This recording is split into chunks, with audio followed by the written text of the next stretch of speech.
اگر عورت کو بستر پر لذت سے پاگل کرنا چاہتے ہو تو اس کے ساتھ 3 طریقوں سے ہم بستری کرو۔ السلام علیکم ناظرین۔ عورت قدرت کی بنائی ہوئی ایک بہت بڑی نعمت ہے۔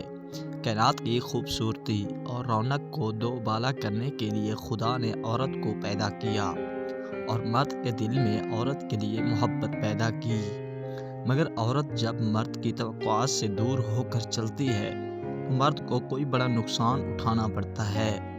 جس عورت کا کردار حد سے زیادہ خراب ہو اور وہ طرح طرح کے مردوں سے ملنا پسند کرتی ہو تو ایسی عورت ہم بستری کرنے میں بہت دلچسپی رکھتی ہے۔ اگر مرد عورت کو بستر پر لذت سے پاگل کرنا چاہتا ہے تو اسے چاہیے کہ 3 طریقوں سے ہم بستری کرے۔ نمبر 1، عورت کو نیچا لٹا کر ہم بستری کرنا۔ اگر عورت کو بستر پر پاگل کرنا چاہتے ہو تو عورت کو نیچے لٹا کر ہم بستری کرو، کیونکہ اس پوزیشن میں عورت نیچے لیٹی ہوئی ہوتی ہے اور مرد اس کے اوپر آ کر اپنا پورا نفس اندر ڈال دیتا ہے۔ عورت کا پورا نفس جسم کے قابو میں ہوتا ہے۔ جب مرد عورت کی شرمگاہ میں نفس ڈالتا ہے اور اوپر نیچے حرکت کرتا ہے، عورت اسی وقت لذت مزے سے پاگل ہو جاتی ہے اور اس کی جنسی اور جسمانی خواہش بھی پوری ہو جاتی ہے۔ نمبر 2، جھولی میں بٹھا کر ہم بستری کرنا۔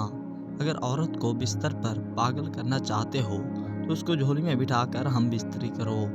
جھولی میں بٹھا کر ہم بستری کرنے سے عورت کی جنسی خواہشات پوری ہو جاتی ہیں، کیونکہ عورت کو اپنی مرضی کے مطابق ہم بستری کرنے کا موقع مل جاتا ہے۔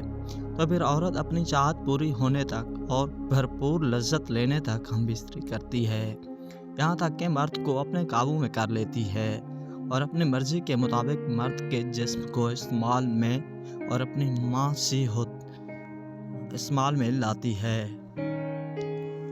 ڈوگی سٹائل میں ہم بستری کرنا۔ اگر عورت کو بستر پر لذت سے پاگل کرنا چاہتے ہو تو ڈوگی سٹائل میں ہم بستری کرو، کیونکہ ڈوگی سٹائل میں ہم بستری کرنے سے عورت مرد کے قابو میں ہوتی ہے۔ ڈوگی سٹائل میں عورت گھوڑی بن کر کھڑی ہو جاتی ہے اور مرد اس کے پیچھے کھڑا ہو کر اپنا پورے کا پورا نفس اس کی شرمگاہ میں ڈال کر اندر باہر کرتا ہے اور عورت اس پوزیشن میں لذت لینے اور چیخیں مارنے کے سوا کچھ بھی نہیں کر سکتی اور عورت کے قابو میں ہوتی ہے اور لذت سے پاگل ہو جاتی ہے۔